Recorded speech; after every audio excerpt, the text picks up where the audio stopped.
Emerson Witner. Good evening, Emerson. Hi, Stevie. How are you doing today?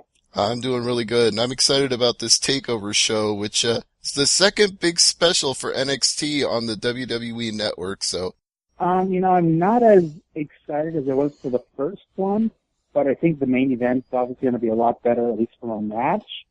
As much as I love Bo Dallas and his entire reign, he's not that great in the ring. So obviously Adrian and Tyson are going to go out there, and unless they get screwed on time, they're going to be, they should put on a really great match. I don't think it'll be as good as Sami Zayn and Cesaro was at the Rival, but it honestly will be one of the best matches you'll see all month. yeah, although I hate to say the writing is kind of written on the wall with this match, but the stipulation makes it a little obvious that when Bo Dallas is going into a match where it's loser must leave NXT and he's already debuting on the main roster, I think that kind of says what's happening. Because he's wrestling Big E, so it's not really loser leaves NXT. It's if Bo loses, he leaves NXT. Not that Big E's even on the show anyway, but if he wins, he gets the title shot. And yep, the era of Bo is over, but hopefully he does great on the main roster. Well, actually, that's the next question I was going to ask you, since we probably know that when he's got this stipulation, even if it only applies to him and it doesn't go both ways, you can still expect that he's probably losing and the stip will be applied to him because, as we know, he'll be debuting on SmackDown. So what do you think are his chances on the main roster? I think he should be better off than Adam Rose, because Adam Rose, his gimmick pretty much just a one-note gimmick, and but Bo, I think he'll do better, and I think it'll take a couple of weeks for them to really understand Bo's gimmick. Because right now, looking at this vignette, if I'm Joe Schmo who just watches Raw or just watches SmackDown, I don't know he's supposed to be a snarky heel who thinks he's the number one babyface in the world. I think this is some mid-card babyface goof. Mm-hmm. And I guess we'll see how that plays out, but it kind of gives me deja vu. Pardon me for interrupting. It reminds me of when DDP came into WWE and he was the positively Page, self-high-five, Mr. Self-promoting, it's me, it's DDP. And it was supposed to be kind of a heel gimmick, although I already liked DDP, so I liked it. I enjoyed him going out there and being so cocky and self-confident, but even the way he smiles reminds me of that DDP run in WWE. The only thing obviously DDP is there for almost a year, but the only thing I ever remember about Ron was just being destroyed by Undertaker every time, and then getting pinned by Sarah, his wife, at the very end, which basically killed any chance that Page had of being taken seriously. Not that anyone in that invasion outside of Van Dam, was taken seriously. Right. Maybe that's not the greatest comparison in terms of Bo Dallas's future prospects, but then again, DDP has done pretty well for himself since then. Oh yeah. So we'll just have to wait and see how it turns out. But I'm glad you brought up Adam Rose, because it seems to me that is the prevalent argument about NXT right now. And I'm going to segue a little from TakeOver to talk about this, but you're a resident NXT expert, so I think you can address this as well or better than anybody. It seems to me the complaint right now about a lot of guys that are coming from NXT to the main roster is that they have gimmicks designed for a small crowd. Like, the NXT guys can get over in front of 1,000 people, like Aiden English doing his singing and Adam Rose with his Rosebud and his parties, but they're not going to work in front of 15,000 people. Do you feel that way, that NXT is creating gimmicks that only work on the small scale? I do, and I mean, when you look at almost all the gimmicks, basically anyone who has a gimmick, how many of them are really going to work in front of giant arenas? Like Mojo Rawley, I mean, okay, his whole gimmick is just he's really hyper, but I think that's going to bomb if he went up there right now with that gimmick. Just ignore that he's green or whatever, and he just went up there with that, he'd be gone in a month, or he'd be back on developmental in a month. Mm-hmm. I think, like, Bo Dallas and, Adam Rose, like, I didn't realize, because I didn't watch FCW, he's been there for years in developmental. He was there years and years ago, with Leo Kruger, of course. And so I think they look at it as, we've had this guy, we like him enough to keep paying him, we might as well try to get something out of our 4 or 5 year investment with the guy and put him on the main roster. Unfortunately, I guess the idea of him just being the old Leo Kruger just didn't appeal to them. Right. And they're obviously a few years late on ripping off Get Him to the Greek. I mean, nice try, but it's 2014 now. Vince, I don't know who really comes up with gimmicks in NXT, but somebody's watching these movies too late. Mm-hmm. And it was funny, a couple days ago, I went back and reread some of my reports from when NXT changed from being the goofy Tuesday night superstar with yellow ropes to being developmental. And on the first show, either the first or second show, teaming up were C.J. Parker and Tyler Breeze, before either had gimmicks, of course, and they just teamed up to be squashed. And I'm like, that's just so weird now to look back, because both of them are getting a decent push now. And you realize it wasn't that long ago when both were. And in this corner is, you guys are going to lose. Hooray. You know what I like best about CJ Parker? And this may be nobody other than me, but do you know what I like about him the most? I don't think anyone likes anything about him, but let's hear it. I like William Regal just absolutely burying him every single time his name gets brought up. That miserable toe rag! That's the other thing I hate. I hate the rotating announcers. And it's like, and I know they're trying to get like all these guys experience, et cetera, but just so annoying. Like 1 week it'll be Byron Saxton and William Regal and that other guy's name horribly escapes me at the moment, but he's the guy that does main event. And then the other week it'll be, Renee Young, Ken Sai, and Alex Riley. And I don't know, I just hate that just keeps going back and forth, back and forth. I wish they just stick to one 3 or 4 person booth and get it over with. I think they could do anybody in the booth as long as it's anybody plus William Regal. As long as William Regal is there, it works.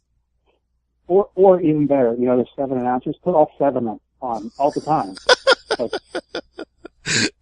So basically you're proposing what we had during the WLC match, is that there are 3 announcers and 3 more announcers on another desk in front of them.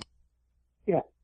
Oh my God, do you remember, going horribly off topic, but speaking of a whole bunch of announcers in one match, when, I think this was when JR left or was fired for whatever reason, and they had Coach, Joey Styles, and King doing Raw, and Michael Cole and Taz doing SmackDown, and they did the Survivor Series of Raw versus SmackDown, and yet all 5 announcers just wouldn't stop fighting with each other long enough to call the match. I do remember, and it was such a train wreck.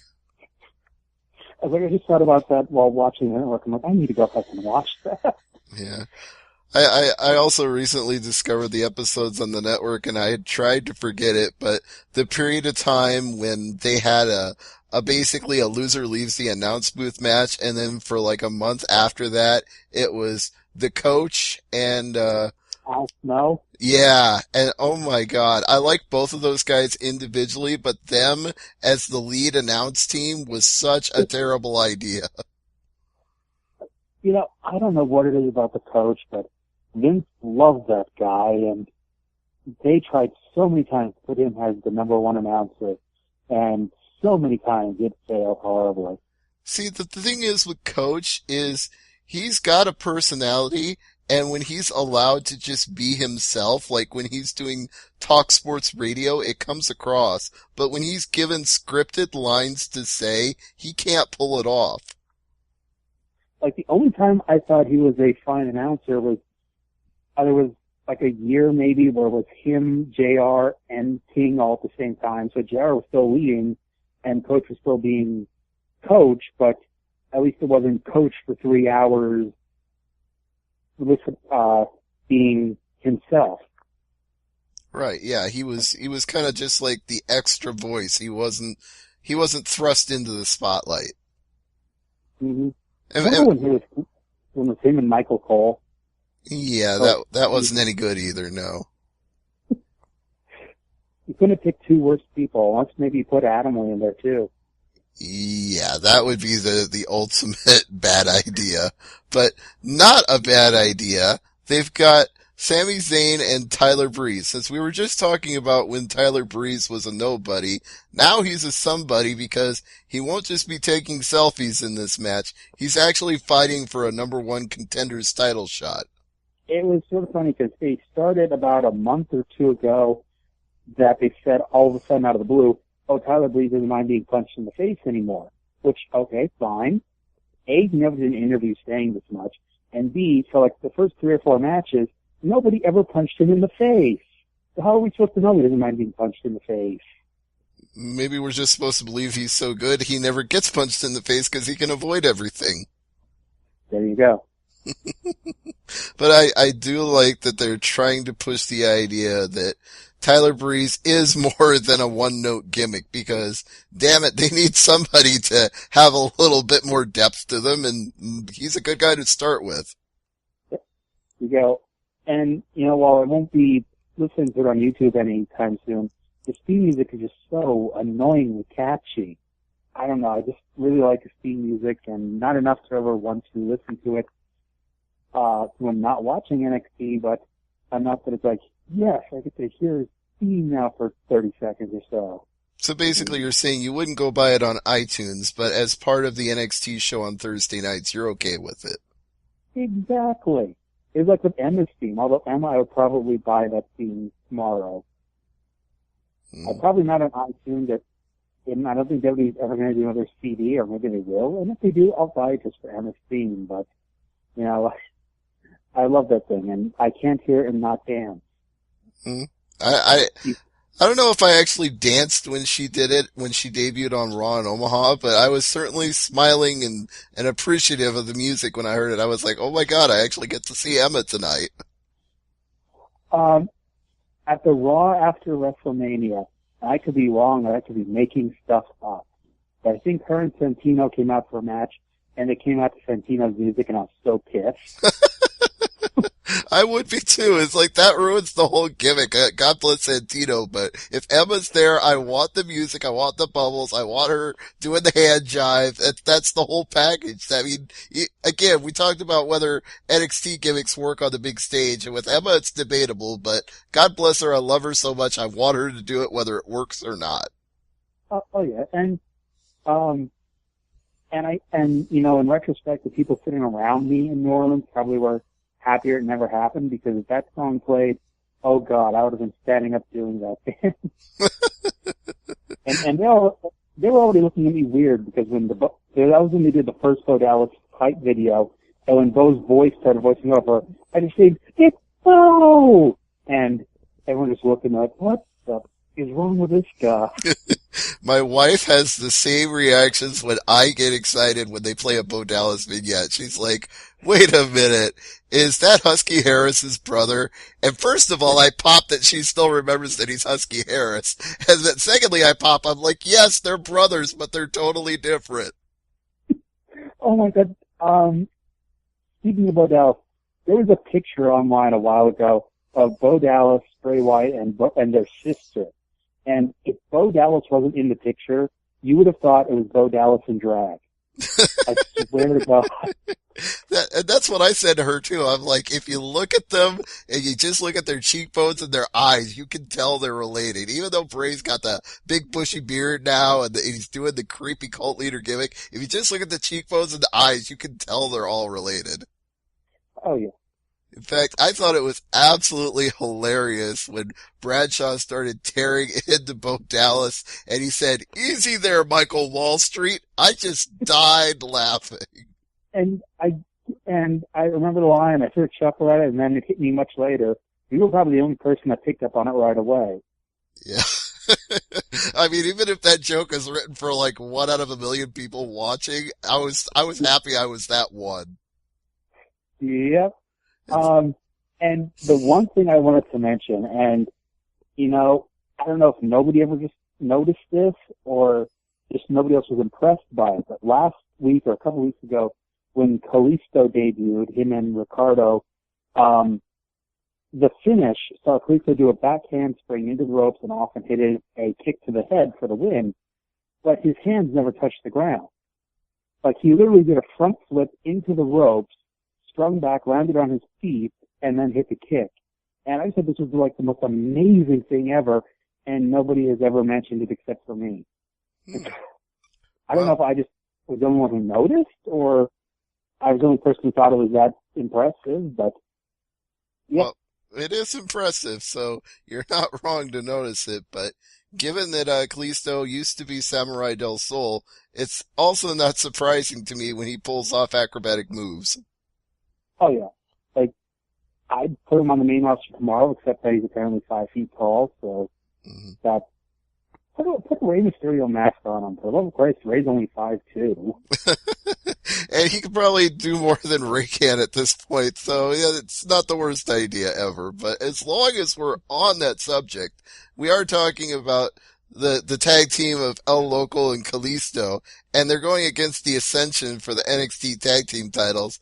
And incidentally, their song is one of those ones that I wouldn't buy on iTunes, but when that music hits, that da-da-da-da-da, I actually get a smile on my face. I'm like, yeah, it's Connor and Victor. And again, maybe I'm the only one, but I get happy when that music comes on. And I have to laugh every time they say, oh, Victor's been NXT Tag Team Champions for 200 some odd days. And all I can think is, and I say this every time, there are no other teams on the show. I mean, they just formed Kalisto and El Local a couple of weeks ago, and before that, Jason Jordan and somebody whose name escapes me formed the team, and they haven't been on the show since. And I'm just like, they've come out here, they've done the Road Warrior 2-minute squash gimmick, and there's nobody else on the show. And, when I thought about this, and I don't think I ever mentioned this, at least when the Road Warriors were doing the 2-minute squash match on Georgia Championship Wrestling, there was always the, hey, if you go to the Omni this coming Saturday, it's the Road Warriors versus the Andersons. And you knew that the Road Warriors weren't just going to go in there and win in 2 minutes, so at least they were getting ring time. They were doing this or doing that. I don't remember the last time outside of the match or Too Cool that they went 5 minutes. Right, and I think that's what our mutual friend Brian Alvarez's biggest complaint has been about the Ascension is, how are these guys ever getting better if they have 2-minute squashes all the time and don't face better teams than them and don't have the chance to work long matches? If all they're doing is squashes, it's like you said, they're not doing this to promote come to a house show this weekend, because at the house show they're doing the exact same thing. Yeah. So... But Um, at least I think the dynamic here will lead to, I mean, because it's a 2-hour special, and because it's a tag team title match, and because it's two guys that know how to work, I think that they'll actually get a really good match out of this, and we might even get a title switch. I was thinking that because the Finch have been champions for 7-8 months now, that they get the title change, but then I kept going back to but they haven't faced anybody. Like, they never had, like, the build up to a big title match. I think I might be horribly wrong, but I swear this is only like the second or third time they defended the belts on TV. Mm-hmm. Like, the Too Cool match was a title defense, though, yes? Yeah, but it's almost like it's too early to switch the belts because they never defend them, but they've had them for 8 months. Yeah, competing interests at heart here. It's too long, but it's not long enough. It's kind of hard to call it when you say that, which actually makes the match more intriguing, so that's not necessarily a bad thing. Yeah, because at least when Bo was champion for 250 days, he defended the title seemingly 2 times every month, if not more. Mm-hmm. Well, and we're kind of getting that with Adrian Neville right now. He seems to be determined to be the fighting champion and take on all comers. And by all comers, we mean Brodus Clay. Yeah, well, Brodus Clay did get a little bit of a run there, but I'm more interested in Tyson Kidd, to be perfectly honest. No offense to Brodus, but... No way!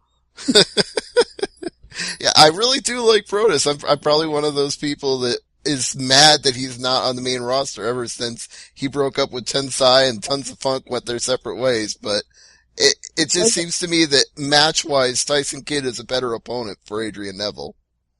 Oh, yeah, and speaking of Otis, I was a fan of his in NXT Season 4 when it was him, Derek Bateman, and Fandango were the top three. And I thought the wrong person won. Johnny Curtis / Fandango won. And I thought either Derek Bateman or Rose Clay were so much better. But,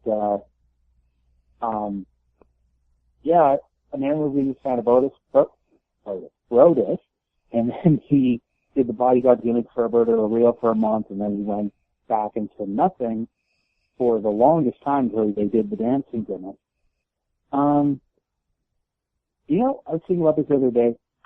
At the end of last year / beginning of this year, there were the three teams. Tons of Funk, the Real Americans, and, oh God, now I'm going to kick myself. Who's the third team that broke? Oh, the Primetime Players. Right. And outside of Cesaro, has that benefited anybody? And even Cesaro, honestly, I don't think he's in that much of a better place than he was before, just that, you know, he had a big moment at WrestleMania and no one else really has. That's WWE Tag Team Wrestling for you. Yeah, I don't want to dwell on that subject though, because it depresses me that tag teams exist to be broken up when, we can go back and watch on the network how tag teams used to be together for 5 years at a time, maybe even more in some cases. So, Mm-hmm. I mean, go ahead. Come on. I was going to say, the only reason why the Clones and the Usos are never going to be broken up, well, I guess the Clones aren't twins, but, I mean, they're basically brothers or related, and the Usos are twins. What are you going to do with one Uso versus the other? It's just insane.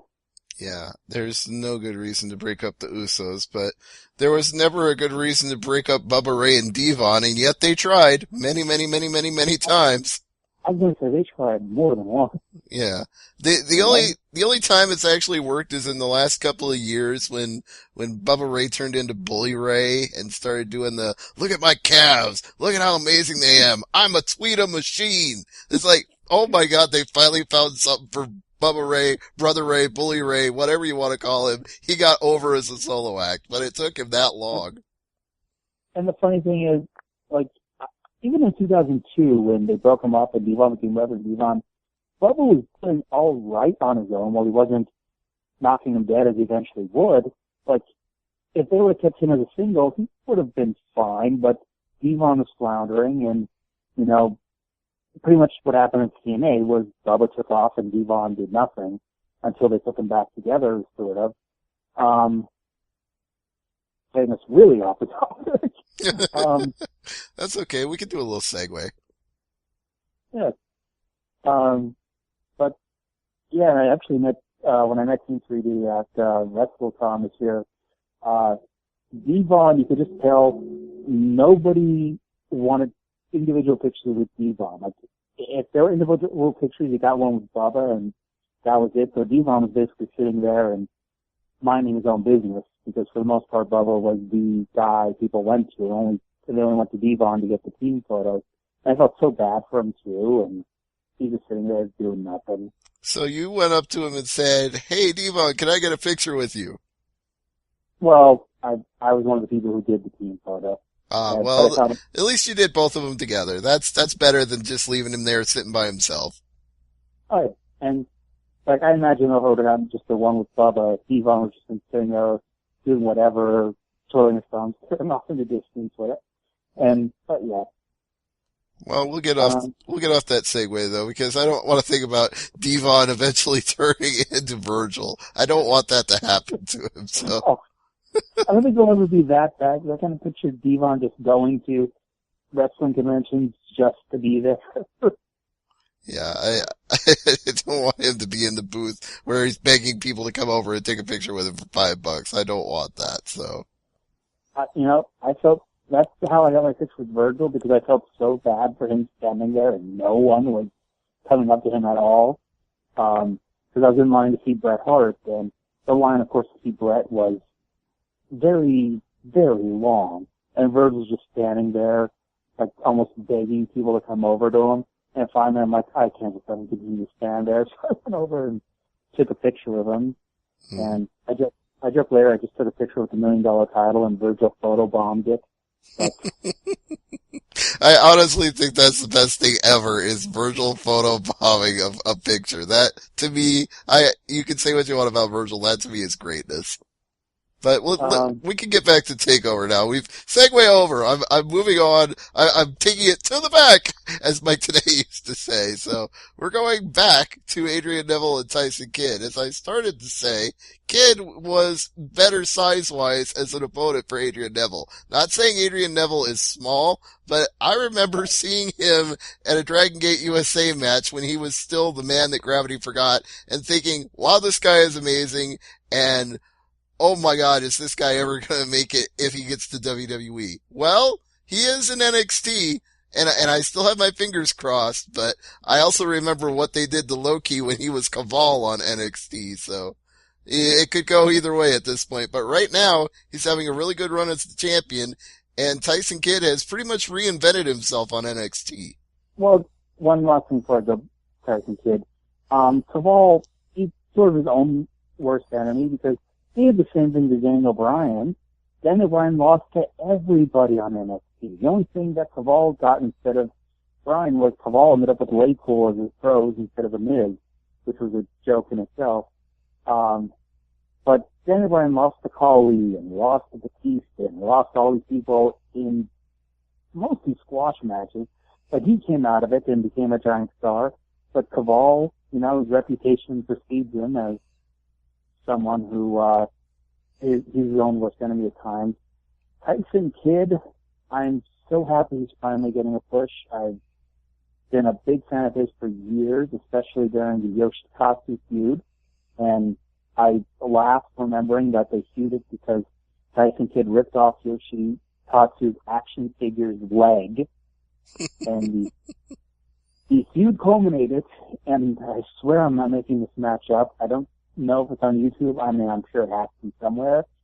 But the feud culminated in a Yoshikatsu action figure's leg on a pole match. And that's when I was convinced Vince Russo was back writing for the company. I'm pretty sure that match exists somewhere. If it's not on WWE Network or YouTube, somebody's got it. Oh yeah, and I'll find it myself and just watch the crap out of that. You know what? Link to it in your NXT Takeover report, and then when people listen back to this show, they can go, "Oh yeah, that's what Stevie and Emerson were talking about." They weren't just making something up. Would we ever do that on this show? No. Well, sometimes when I think back also that happened during the pre-developmental NXT days, I keep thinking I had to be making so much of that stuff up. That couldn't possibly have been on TV, but it was. And it was just so awesome. That's how I felt when you were doing the weekly TNA pay-per-view reports. I'm like, yeah, I actually remember this stuff. He's not making it up. All of this really happened. Glenn Gilberti was challenging for the world title on a pay-per-view. Yes. I couldn't continue. That really happened. He's not making it up. But do you think Adrian Neville retains here? I got to get your prediction on this. Tyson's not going to win. Neville I guess he didn't just win the title, but because NXT just goes by so quickly, that it just seems like Neville just won the title, and he's got many more months to go. Honestly, I think Tyson made a pinning heel out of it. He's not the worst thing in the world. It may not be the best, but it won't be the worst, especially since they're turning Natty heel, it looks like. Well, she's kind of been a heel to me for a while now. This is something I've talked about with Nikolai from our SmackDown recaps and the SmackDown rundown, is that her attitude on TV, and I'm not even talking about Total Divas because I don't watch that show. I don't think you watch that show very much. Her personality on Raw and SmackDown has been really bitchy. I don't watch SmackDown. You want me to watch Total Divas now? Well, I'm just saying, even on just Raw, if that was the only place you saw her, when she says things like, I'm gonna get hungry and forget my manners, I always think to myself, that's not what a babyface would say. She was watching Hitman Hart Wrestling with Chows. That's for because her father said that during the Canadian Stampede pay-per-view. And her father was not necessarily a nice guy all the time either. No. You remember, and I don't think this ever went anywhere with Natty, but one time when Vince was being Vince and Natty goes up to him and goes, "Hey, remember when Brett and my entire family beat you up at WrestleMania? That was fun. Let's do it again." Yeah. And nothing ever happened to that. And it's like, why would somebody do that? It was one of those ideas like, we're going to script a one-off that's going to go nowhere. We're just going to let them have fun with it. So she got to get that line over on Vince, and that was it. Oh, boy. But yeah, it's her versus Charlotte. And she's not winning, unfortunately. It just amazes me. I'm sure I'll be the millionth person to point this out, so forgive me, but JBL strips Paige because she can't be the NXT Women's Champion and on Raw at the same time. What the hell is Natty Neidhart? There were 4 people in the tournament who were main roster people. But her more so than anybody else because we've been seeing her on TV every week. I mean, we didn't always see all the rest of them. Yeah, so Alicia Fox, she was in the tournament, and now I'm at a loss for knowing the other two. Here's the bracket for the 2014 tournament. Sasha Banks and Bayley, Layla and Natalya, Emma and Charlotte, Alexa Bliss and Alicia Fox. There you go. And 4 of them are on the main roster in the Paige Invitational that was created because Paige could not be on NXT and WWE at the same time. Yes, so Bradshaw's logic there was worthy of an episode of Impact Wrestling, so I love Bradshaw, but I can't defend him on this one. Nope, they did not word that well enough. They did. And I understand they didn't want Paige to, like they didn't want Paige to lose, and they didn't want her to be champion at the same time of both WWE and NXT, but oh boy, they could have been a lot smarter with that. You know, they've done it so many times in wrestling, I don't know why they're afraid to do it in 2014, but why couldn't they have just had her lose the title on NXT, then debut on Raw and win the Divas title? Why did she have to go to WWE the night after WrestleMania and win while she was still the NXT champion? If they knew they were going to do this anyway, all it would have taken would have been for her to lose the title right before WrestleMania and all the problems would have been solved. But that implies that they knew that they were going to do that. I don't believe that they knew.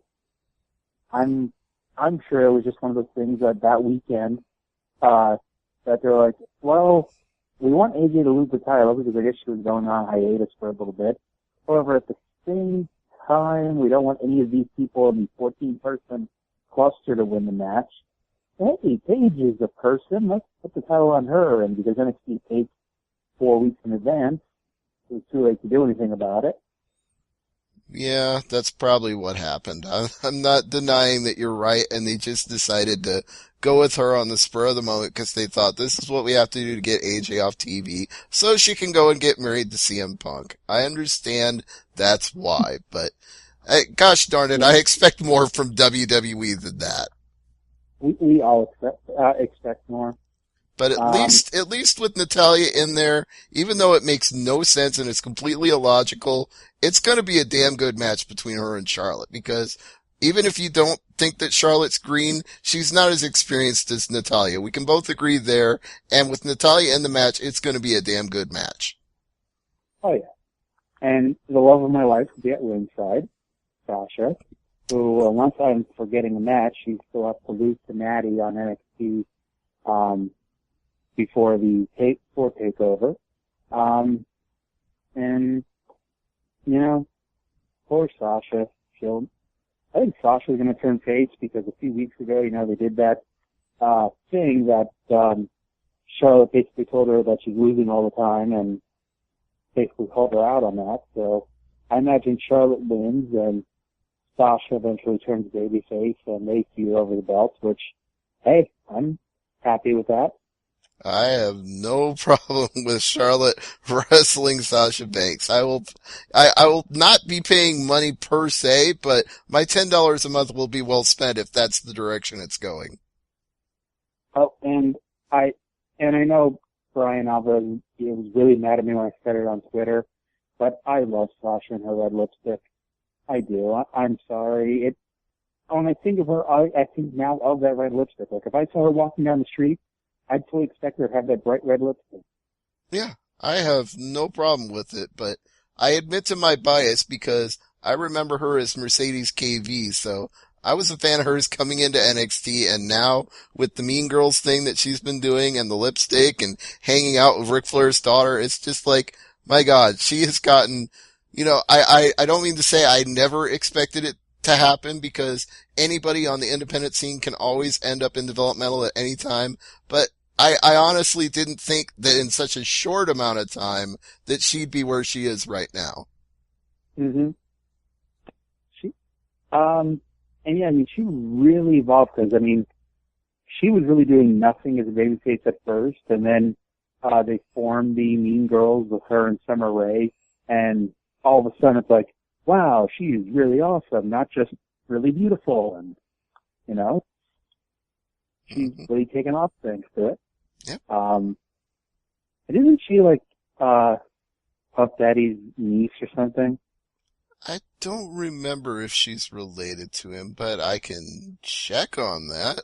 Let's see. It's very important. Also, Brodus Clay was his bodyguard, so going full circle with Brodus. Yeah. Looking at her bio from back in her Mercedes KV days, I don't see any reference to her being related to any famous rappers. So I'm not saying you're not wrong. I'm not saying you're not right. I'm just saying it's not in front of me right now. How dare you not have the encyclopedic memory of everything Sasha Banks related, especially with me on the show. I have an encyclopedic memory of the fact that her name is Mercedes Castavernato, which is how she got the name Mercedes KB. She just shortened her name, which I thought made her awesome just then and there. It's like, when your name is so cool that you can just shorten it and have it be your wrestling name, that's awesome to me. I mean, I like Sasha Banks' name too, but I thought her real name was a great ring name just as it was. Mercedes KV. That automatically made you think she was like $1 million girl just right there, just by her name being Mercedes. Oh yeah, that is very awesome, especially if it's just her real name shortened up a little bit. Yeah, so. I never even knew her last name until you told me then. Oh, so I knew something about Sasha Banks. You did? Wow. Yeah. You also knew something about wrestling that I didn't. So, Well, now I've got a real treat for you because go back in the archives of Thursday Night AMP because we interviewed one of her opponents and this was before she got signed to NXT. We interviewed somebody that had worked with her extensively on the New England wrestling circuit and she put over Mercedes KV like $1 million. She was saying things like she's my favorite opponent. She's the one that I could see going to WWE and how right she was. So look for our interview with Mistress Belmont. Mistress Belmont. Yes. And she's kind of like the indie Mischief that isn't as well known as Mischief, but is just as awesome as Mischief is. Okay. Yes, Mistress Belmont is something special. Maybe she'll be in NXT one of these days. There you go. And sort of speaking of New England independence, I used to love Matt Taven. I guess I still sort of do, even though I don't watch ROH, because he was a local guy. And, when they said he was going to be signed to WWE, I was so excited. So I'm like, yeah, it's a local guy, and he made good, and it's going to be a big deal. And then whatever happened. He didn't end up getting signed, ended up in ROH. It's good for him, because he's doing great down there, but I was still sort of disappointed that he never ended up in WWE yet, anyway. It's not impossible. He could still, if he continues to do as well as he's done in Ring of Honor, he could someday end up there. Mm-hmm.